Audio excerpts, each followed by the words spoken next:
food security and nutrition. So the success that you see in food security, and when I receive a prize on your behalf, is actually a prize that I take to the owner. Let me say, ride on existing protocols in the interest of time.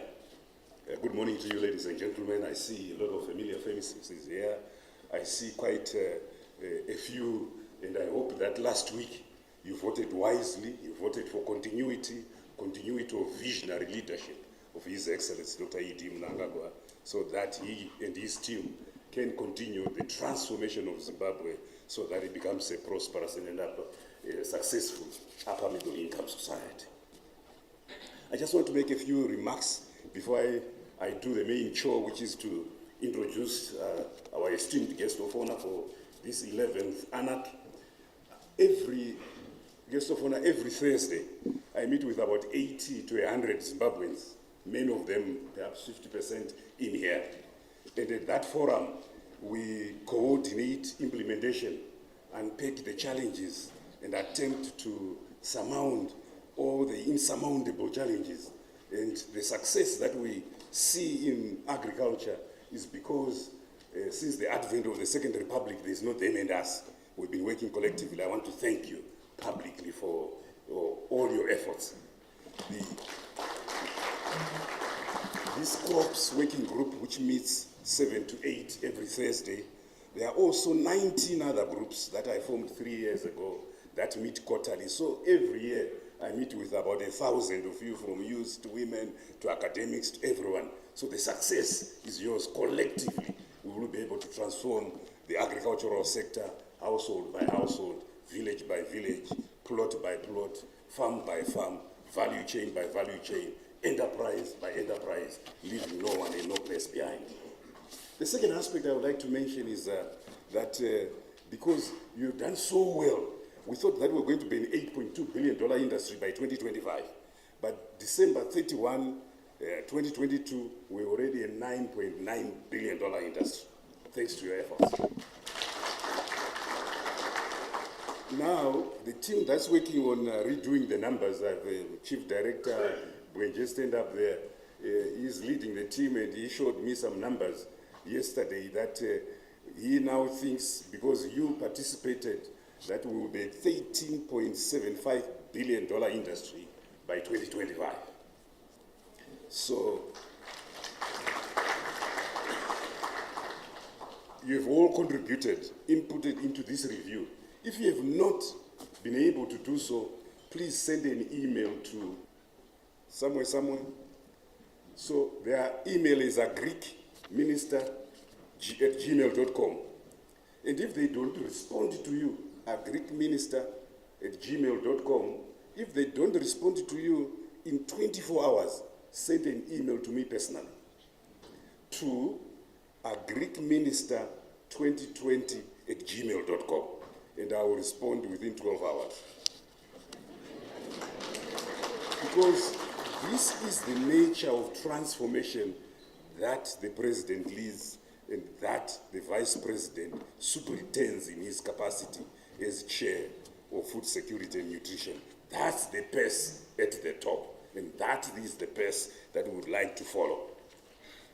Yes, when we do this review, we now think it should be called the Agriculture, Food Systems and Rural Transformation Strategy. And I think that you'll be able to see lots of it. But in it, I just want to highlight one or two aspects. The first aspect is the agricultural development, rural industrialization, rural development, and Vision 2030 nexus. And that philosophy is strong. Agricultural development will cause rural industrialization will cause rural development will catalyze and accelerate the attainment of Vision 2030. So that's embedded in there. The other aspect that is embedded in there is that a country under sanctions, such as to transform itself, has to look at its own resources. And that brings in an aspect of a developmental state. So a developmental state means that the state has to be a very strong actor, doing infrastructure, doing clinics, doing roads, doing dams, doing power generation, But the state also has to be a very strong facilitator to facilitate, enable business. So you will see increasingly these aspects, especially in the gamut of rural development 8.0.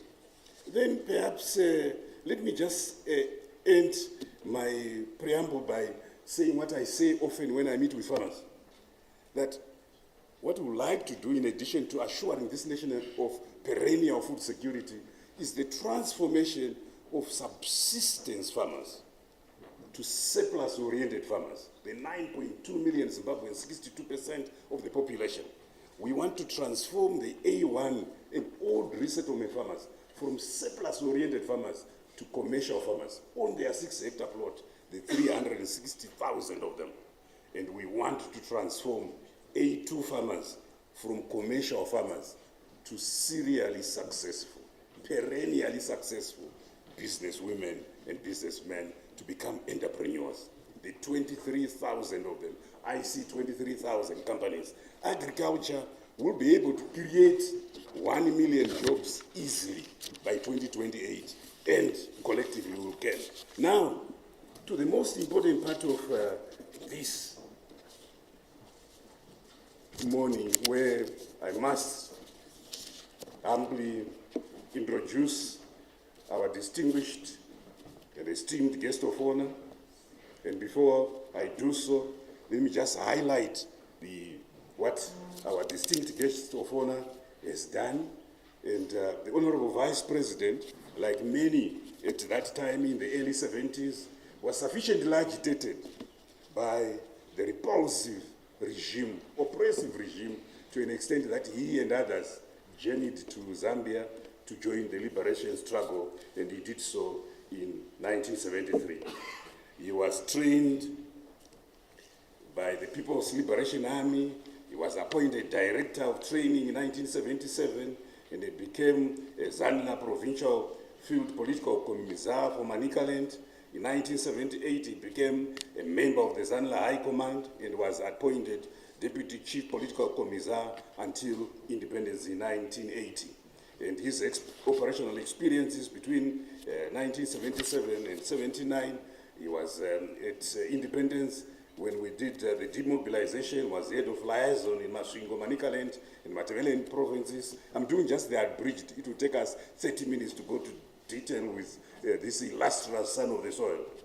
The vice president was promoted to brigadier on the 16th of April, 1981, and he was appointed the first black commander of the 1 Infantry Brigade up to November 1984, and he rose through the ranks to become commander of the Zimbabwe National Army in 1994, taking over from the late General Vitalis Musungwa Gabazwinoashe, and he did so as Commander Defense Forces on the 1st of January 2004. The Vice President, as we all know, is a distinguished strategist, commander and scholar. We know him, of course, because of Operation Restore Legacy. In terms of academic qualifications, he is a holder of an executive diploma in business leadership and a first-class master's degree in business administration. Hands up, those that have first-class master's degrees. He holds another master's in international relations with the University of Zimbabwe, and he has an end doctorate in ethics attained from the University of KwaZulu-Natal, and his decorations, he's a Grand Commander of the Zimbabwe Order of Merit, and the Liberation Decoration, and the Liberation Gold and Silver medals. His interests, besides, of course, the military side of things, he's a political strategist. He likes discussing African history. Engage him, and you will see how insightful that discussion will be. And he likes, of course, regional, international discussions on peace, security. Distinguished guests, ladies and gentlemen, it is now my singular honor to humbly invite the President of the Republic of, the Vice President of the Republic of Zimbabwe, and Minister of Health and Child Care, General Retired Dr. C.D.J.M. Chiwenga, to deliver his presentation. Honorable Vice President, sir.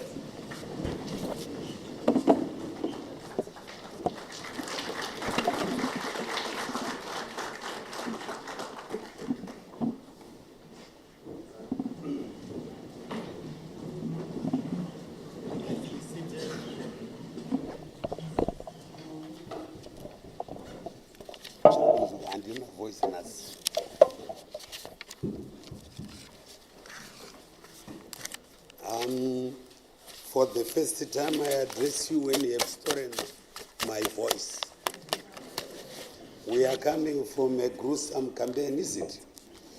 So eventually I lost my voice, but I think I'll be able to speak to you this morning.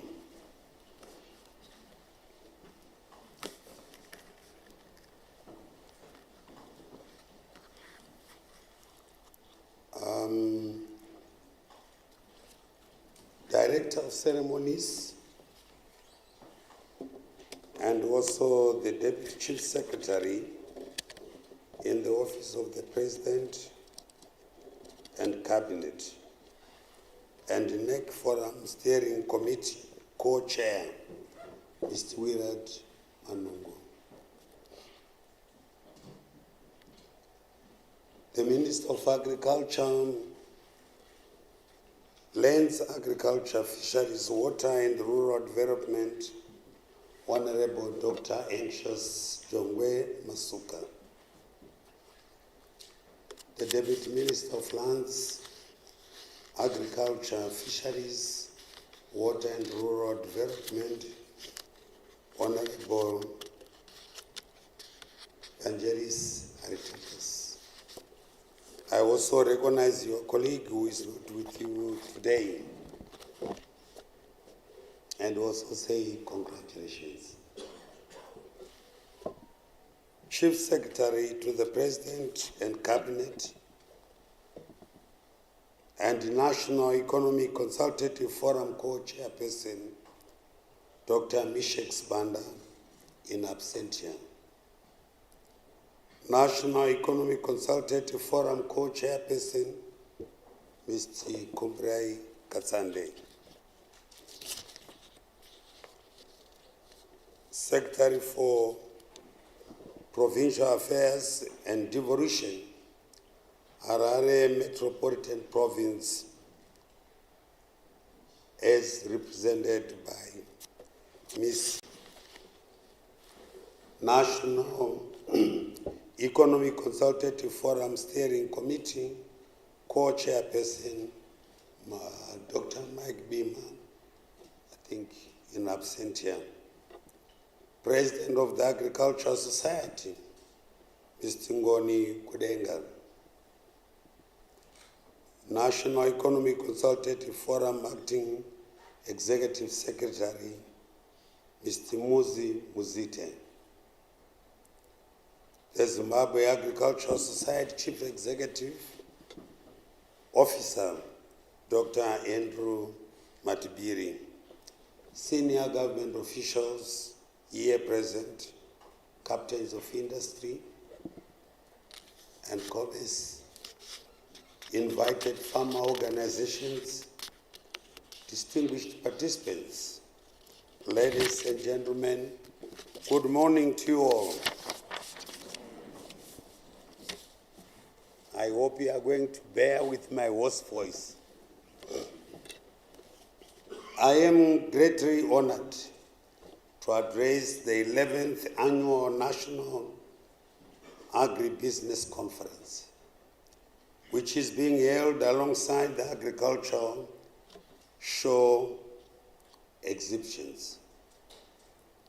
This annual event, co-hosted by the Zimbabwe Agricultural Society and the National Economic Consultative Forum, is critical in transforming our agricultural sector and the economy as a whole.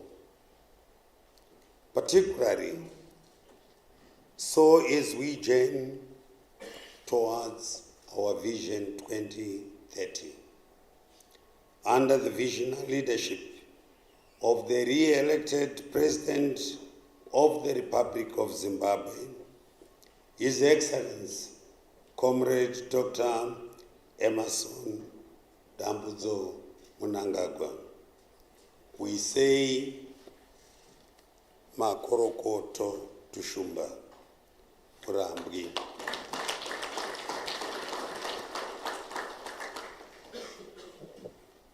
Mudzungairi weshambo chena vamunomutapa vedu. So now you have your monomtapa, he has come back. So we shall all press forward, is it? As we convene here, as agricultural stakeholders, to deliberate and discuss topical issues in agriculture, I am excited to note this year's theme, captioned Sustained Growth, Climate and Technology Adoption, Productivity, Linkages, unquote. The theme resonates well with government's thrusts of guaranteeing food security and strengthening agricultural value chains. Ladies and gentlemen, as we are all aware, government has taken the lead by extensively investing in agricultural support schemes and is also growing in the private sector through contract farming and public-private partnerships. I implore the private sector to also intensify its efforts in financing the various value chains of this integral sector. In essence, I am encouraging the private sector to continuously review and come up with appropriate financing models to support government efforts. It is critical to note that between 60 and 70% of the population relies on agricultural activities required by the industrial sector and contributes 40% of total export earnings in Zimbabwe. Therefore, it is imperative to leave no one behind in coming up with action-oriented policies pertaining to this critical pillar of our economy. In this regard, government will intensify rural development and industrialization anchored on Agriculture 8.0 model, which encompasses Presidential Input Program Pfumvudza Intwasa, Presidential Input Program for Cotton, Presidential Communities Fisheries Programs, Presidential Rural Poultry Program, Presidential Tick Grease Program, Presidential Goat Pass-On Scheme, and Vision 2030 Accelerator Model. Such inclusivity will ensure we achieve sustainable food self-sufficiency and nutrition as we march in unison towards achieving an empowered and prosperous upper middle income society by 2030. Distinguished guests, let me highlight that under the Second Republic, we have witnessed a remarkable transformation of our agricultural sector. as evidenced by increased productivity, improved farming practices, and enhanced support systems for farmers. In the 2022-2023 season, the agriculture achieved a bumper harvest owing to climate-smart agriculture and other government initiatives that promote the efficient use of resources and tackle the challenges associated with climate change. Over and above this, government has accelerated construction of dams and intensified irrigation farming to reduce the effects of recurrent droughts. The country also registered its largest wheat harvest in 2022.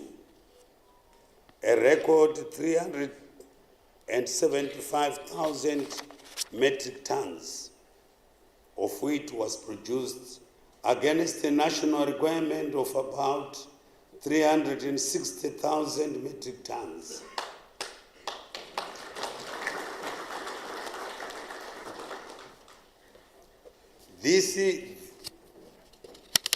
Therefore, Zimbabwe is self-wheat sufficient. Notwithstanding some 2023 tobacco farming season, the country also recorded the highest tobacco output in its history. Tobacco output stood at 293 million kilograms, surpassing the previous record of 259 million kilograms in the year 2019. Out of this total output, the smallholder farmers across our country contributed 85%. I commend them for their efforts, and this is consistent with the mantra, leaving no one and no place behind. We say to our smallholder farmers, well done.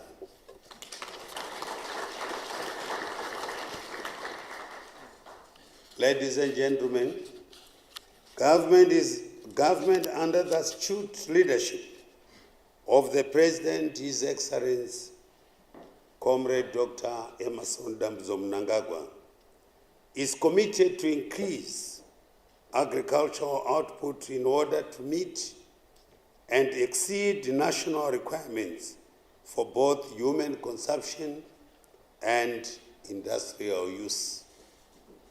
It is worth noting that the agriculture sector, initially projected to grow by 4% in 2023, is now projected to grow by 9.7%. The total cereal production, excluding winter wheat crop, is estimated at 2,600,000 tons for 2023. That is 40% above the production levels achieved last year. In enhancing agricultural industrialization, government will put in place a policy to ensure value chain industries and processed goods for export under tobacco, citrus, and fish farming. This will be achieved through aggregation that is bringing together farmers growing the same crop to create a larger and more consistent supply to meet consumer and export demands. In this regard, the Second Republic will continue to provide the necessary resources such as machinery, fertilizers, agricultural technologies, and extension services that are critical to empowering our farmers, boosting their yields and earnings. Government will continue to create a conducive environment that attract and support market-based investments. Therefore, a number of investors in fertilizer making, fish, wheat, and cattle farming have been engaged and are in the process of finalizing the necessary agreements with the relevant line ministries.